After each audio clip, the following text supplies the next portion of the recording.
While a lot of villains are just really like, "Oh, I'm the strongest in the universe, ha ha ha ha."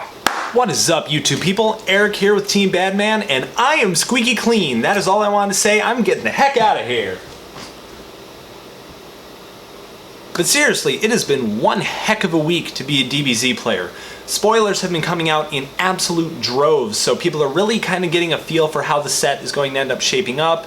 Styles like Black and Saiyan are getting some really fantastic tools. Freestyle cards are great, and styles like Red aren't getting so many great cards.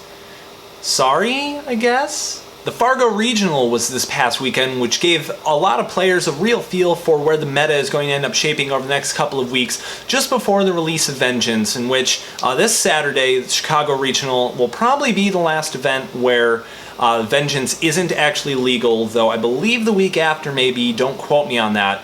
But if you guys are going to the Chicago Regional, fun pro tip, we will be there. You guys will find us in the pink Badman shirt, so be sure to come say hey. We would love to interact with all of you guys. And lastly, we've been doing a lot of stuff here at Team Badman to really kind of help prepare for the new set. We released a bunch of new videos. We've got a new deck list, which is a full revamp of our Saiyan Trunks deck here for set 6. Which you guys can find over on the channel. And also today we released a brand new original song called Strongest in the Universe, which is kind of a theme song, an anthem towards what we're going to end up talking about today. So if you guys haven't seen that yet, I'm going to include a link to that right over here so that you guys can check it out. I would love it if you guys did. I put a lot of work into it, and it's one I really enjoy, and I hope you guys do as well. But most importantly, it is Friday, and that means that we've got our last set of MP spoilers for the Vengeance set before it releases next week. Now, as we know, it was up to us ultimately to vote on whatever MPs we wanted to see, and naturally being the Vengeance set, it turned out that Broly was first, and Broly was a fantastic choice, very versatile, very effective. Then next, surprisingly, came the Hero MPs, which were kind of great, kind of not so great. You guys know how it is. And last week we saw Android 13, who's got a very diverse tool set, able to do a little bit of this, a little bit of that, interact with some allies, really kind of mess with your stages, play some very fun disruption effects. But this week we have, say, possibly the best for last, and that just so happens to be Cooler. Now, as we know, Cooler's younger brother, Frieza, he came on the scene, and he was He wasn't super great. He came bundled with the Blue Protective Mastery, and it worked okay for him. Then set 2 rolled around, and Wallbreaker decided to ruin all of his fun because, of course, at the time there was no way to get rid of Wallbreaker dedicatedly for heroes, or for villains rather. Heroes, of course, had Focus Assault, which still wasn't a super great card. And then set 3 finally rolled around for them, which gave Sagacious Strike as a means to get rid of it, the Golden Frieza level 2 from San Diego Comic-Con, which is something that he really utilized, and Blue Dominance to help him get up there very quickly and really just kind of beat down opponents. But Frieza didn't really take off in the way that I think some players expected. Of course, we love him here at Team Badman, which is why we did the Iron Man video a couple of weeks ago. But, it's been just a kind of lackluster run for Frieza lately. He's been tier 2, maybe. He doesn't make a whole lot of appearances, and when they do, they aren't super consistent. But that is where the Cooler stack kind of redeems the entire Cold family. Cooler stack is very exciting, very dynamic, lots and lots of rejuvenation from the looks of it. So he's just going to be getting cards back in the deck like, it's no Namekian's business. He's going to have a pretty consistent flow of that throughout the remainder of the game. And, while a lot of villains are just really like, "Oh, I'm the strongest in the universe, ha ha ha ha," it seems like Cooler stack is actually kind of there. He's got a really nice set of name cards. He's got really effective levels, and it's very clear already that a lot of players are seeing the versatility the Cooler stack can have. Now, of course, we already got a little bit of a spoiler about Cooler when Beckett opened up a box of Vengeance earlier this week. So if you guys haven't seen that video, I'm going to include a link right down here in the corner so that you guys can check that out, see what they pulled. But the one thing that was noted about it is that even though we saw all of Cooler's MP levels and we saw Cooler Supernova, one of his name cards, we didn't get to see the other one because they didn't just so happen to pull it. So there was a little bit of mystique around Cooler's release today. So as you guys know with the Quicklooks, we are going to take a look at Cooler's MP stack levels 1, 2, 3, and 4. and both of Cooler's name cards, Cooler Supernova and Cooler's Rebirth. Unfortunately, there aren't really any kind of other cards to take a look at, no new URs, no Dragon Rares, but you know, we've got the last of everything we really wanted to look at here, so we're just going to go ahead and get right at it. So if it already hasn't been mentioned, Cooler likes to rejuvenate cards a lot, and you can see it even kicking off on his level 1. His level 1 has a constant ability to where setups cannot be used as the first action in a player's turn. So this is really effective against the ever-growing population of Roshi decks, you know, wanting to utilize a lot of their setups, or maybe black decks wanting to utilize black power-up to get out of combat, wanting to use black declaration to shuffle something in that may be getting in the way. There is plenty of effect to not being able to utilize a setup in a player's first action, as the Yajirobe ally kind of showed off, which, I mean, I'm surprised that he hasn't picked up a little bit more in play, but with Cooler getting that on MP level, it's almost like you don't really need the ally in the first place. Cooler's primary power is you can discard an energy combat card from your hand in order to draw a card. If you do that, then you destroy the top card of your opponent's life deck, and you get to rejuvenate 1. So it's got a little bit of everything here. It's got some hand filtering, it's got some rejuvenation, some straight deck destruction, and the potential here with a lot of combos is very, very effective. Of course, I've seen a lot of the blue guard interaction to where you can drop blue guard, banish it, and then draw 2 cards. Of course, there you don't get the rejuvenation or the mill, but when you've got an extra 2 cards in your hand, it doesn't really feel quite so bad. You could discard Cooler's name card, Cooler's Rebirth, which we will of course get to later on. You'll see why that's really cool. You can discard Red Sacrifice or Red Restraint in order to get yourself some extra anger. Or you can just discard a card from your hand so that you can filter it out and, you know, hopefully get something better in your hand. So it's not too bad of a level start. Its max power level is 200,000, so it can do a decent amount of damage from there. And it's actually not a terrible level that you might want to camp at if you want to do just slightly disruptive kind of, you know, pokes here, pokes there. While it may not be offensively based, there's a lot of potential here, and it's a fairly solid platform for starting off an MP stack. Definitely better than Frieza's. Sorry, Cooler 1, Frieza 0. Cooler's level 2 adds a little bit of the same element from the level 1, but it adds an extra powerful attack and a really cool constant effect to it.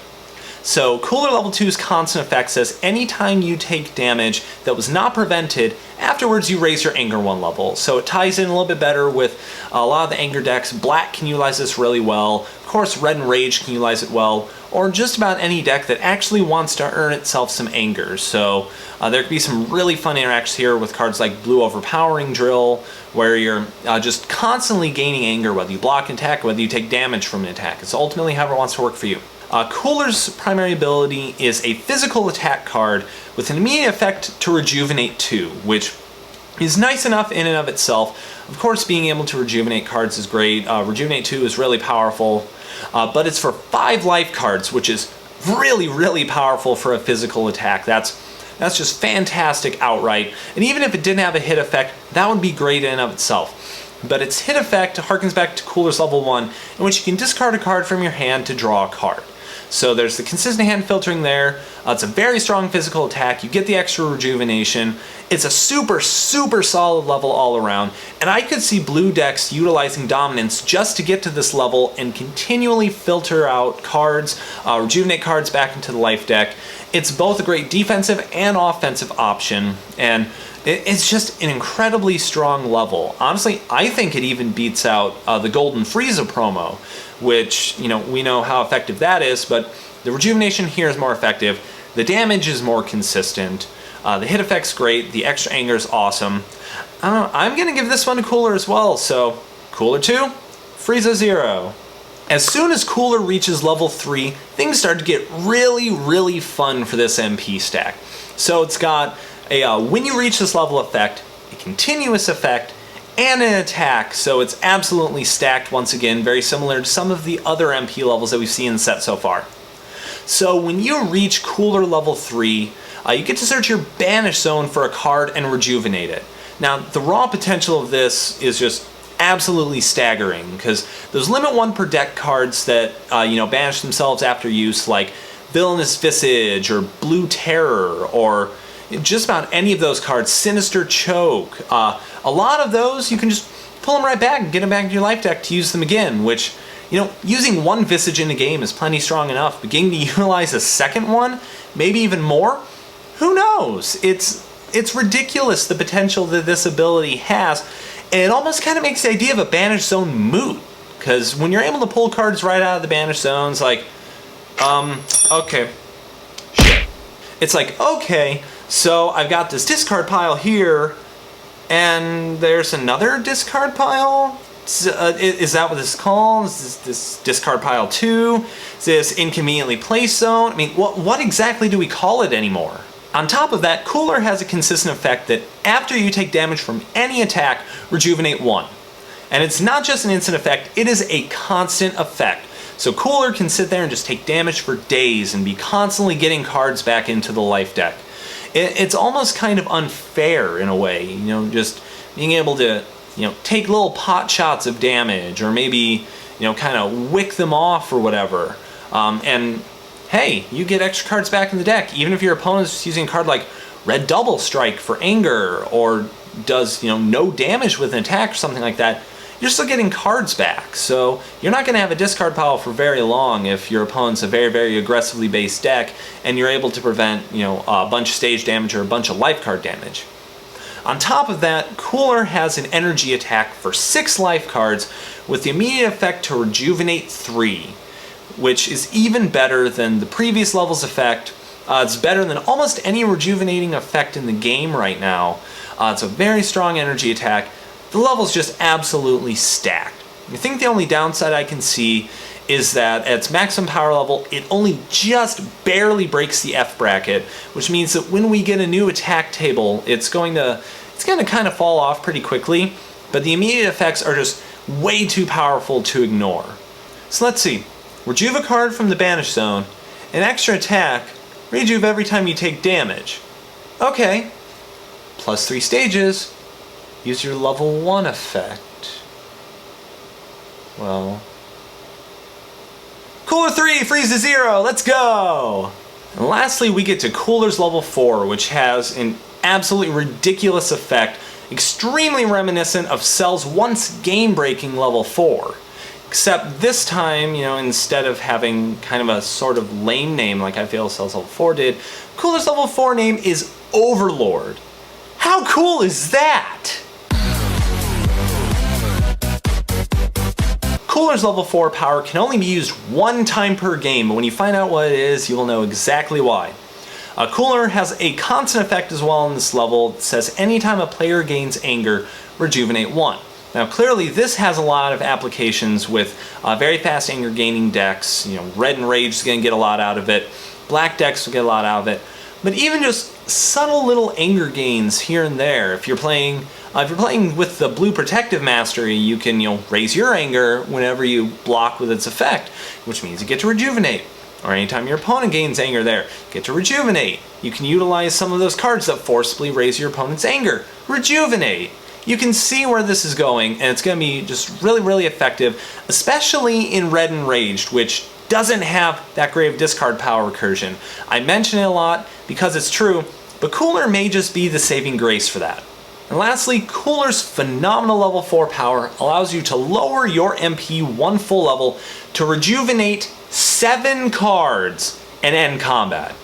7! Are you seeing this? Are you seeing the number of fingers on my hand right now? That's unfreaking believable. 7 cards rejuvenated, plus you lower down to level 3, which means you get its effect to rejuvenate a card from the Banished Zone.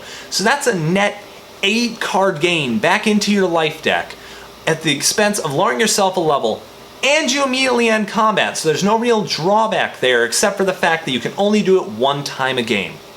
This of course has very, very obvious interactions in Red and Raged where you can rejuvenate all your cards back, go ahead and draw a card when you de-level yourself, get in a little bit better of a position to stay in, and run out of a really, really bad combat. So this level it stacks off an absolutely insane stack. It's a tough call actually here to say whether Frieza's level 4 or Cooler's level 4 is honestly better. because Freeze's got, the Great Mill 4, and you get to utilize level 2's effect, in which if you're using Golden, you can filter out a lot of your name cards with that, and it's just really, really effective. But you're also not rejuvenating 7.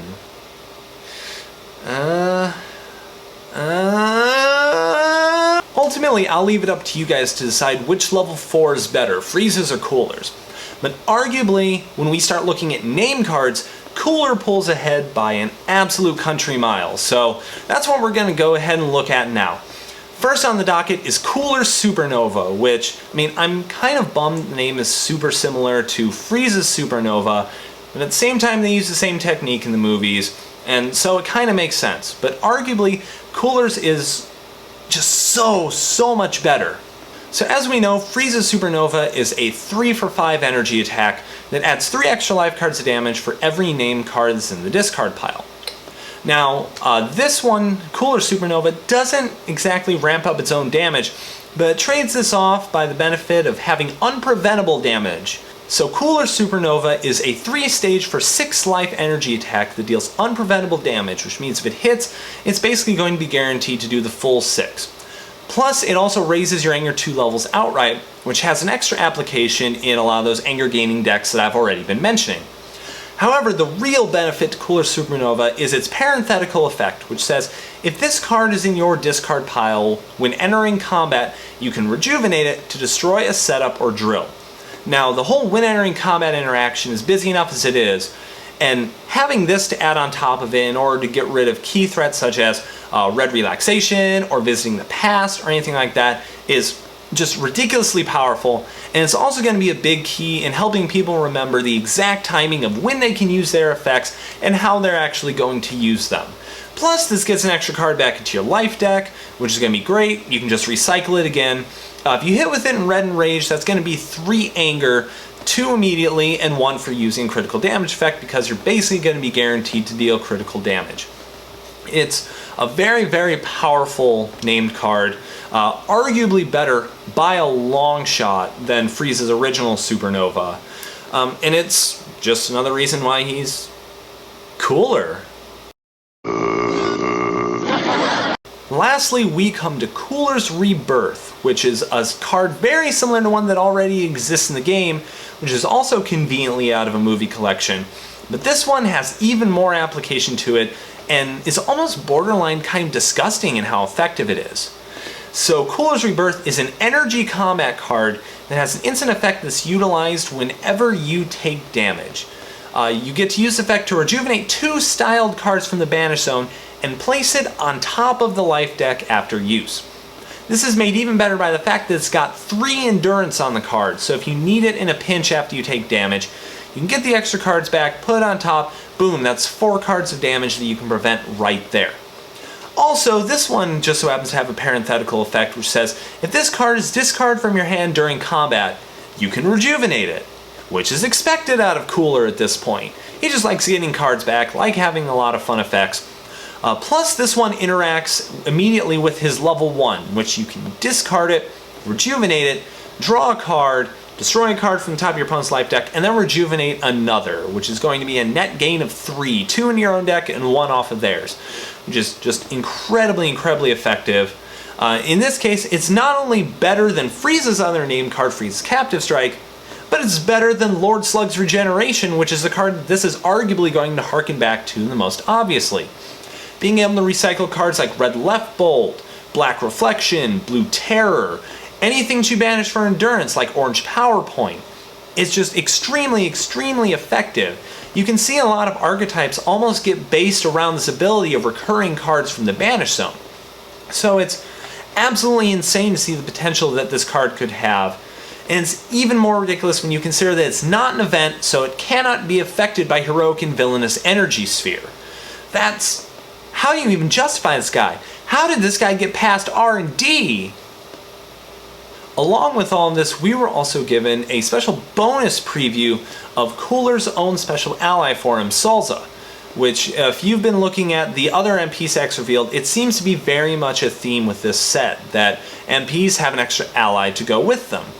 Broly has the Paragus ally, Android 13 has the 14-15 allies, The new Gohan ally has Icarus, and Cooler, of course, gets Salza. Now, Salza kind of rewards the interactions on the lower levels, helping you to draw cards, get extra cards back into the life deck, which is really, really cool. And it's extra effective in helping to prolong combats and really kind of stick your opponent in an uncomfortable situation.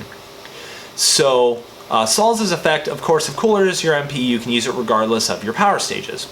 He's got a continuous effect that says whenever you discard a card from your hand, your MP gains 2 stages, which helps Cooler keep a more energy-based onslaught, helps him wick off a little bit of stage damage, and can be very effective in styles like Black, where he can just continually gain stages back using effects like Foreshadowing, or Finger Block, Power Up, or maybe the Black Perceptive Master if you decide to play him in that. But his immediate effect says, if you've discarded a card from your hand this combat, draw a card. This, of course, obviously works very well at the start of the game, where Cooler can discard an energy combat from his hand to draw a card, and if you have the right interactions, you can draw multiple cards, and then Salza lets you draw even more, so you're just able to consistently prolong combat. If you stack your cards right, you can really put your opponent in an uncomfortable situation and deal a lot of damage in a given combat. Of course, he's extra ally maintenance on the field, so it's a little bit harder to take care of, but you could see it in something odd like Tag Team Cooler, or protective builds could run him fairly effectively. He's a really fun ally to utilize from the looks of things, and if you're looking to keep that extra pressure on your opponent with a bunch of card draws and a bunch of attacks just straight in a row, Salza is going to be very, very effective, and he brings an extra toolkit part to an already powerful stack. So that's our quick look at the Cooler MP stack. Clearly he's going to have some very, very game-shifting effects in certain styles such as Red Enraged or Black Devious and Black Perceptive, but honestly he fits into absolutely any style very effectively. Fortunately, he's not playable in Namekian, or otherwise he would just sit back, continually rejuvenate, gain a bunch of anger, and it would be the epitome of a super, super lame win. So if you're going to a Rainbow event, please don't do that. Please don't be that guy. Or maybe you should be that guy. I don't know. It's up to you. But the biggest part about this is seeing how all of these ideas and all the theory crafting is going to shape up over the next couple of weeks as we finish out the Set 5 meta and make our way into a new vengeance-filled world. So ultimately, what you guys decide to craft is, going to help kind of shape the direction in which everything goes. Hopefully you've got something cool. Even if you've got something a little bit odd, a little bit weird, maybe it doesn't work so well, we would love to hear about it. So if you guys have any ideas, please leave them down in the comments section below. We would love to hear what you guys have. Maybe come up with some ideas for new bad builds, or maybe we'll bring back bad ideas for some just really, really terrible decks. Who knows? But that is going to do it for this quick look, so thank you guys so much for watching. If you guys liked the video, be sure to click the like button down below. If not, click the dislike button down below and let us know why you guys didn't like it so that we can improve it for future installments and for some of our other videos as well. Also, if you guys haven't already, click the subscribe button down below so that you can follow this series and all of our other series, especially as OP season goes on. We're going to have some vlogs, we're going to have some reviews, we're going to have some cool theory crafting ideas, deck builds. There's going to be a lot going on during the season, so be sure to check all of that out. Lastly, if you guys haven't found our social media links, they're all down below as well, so you can find us on Facebook, Twitter, Twitch, and now Libsyn, which for those of you guys who don't know, Libsyn is a podcast hosting website, which means that we will be having a podcast here in the very, very near future. We will be sure to push that out to you guys, let you guys know when it's starting, where you guys can find it, what it's going to be all about, so you guys will be able to check that out as well. So that's going to do it for this video. Thank you guys so much for watching. I am Eric with Team Badman signing out, and like always, stay bad. If you guys are going to be in Chicago, I will see you guys there tomorrow, so be sure to come say hey. If not, hopefully I will see you guys somewhere on the Organized Play Road. Catch you later.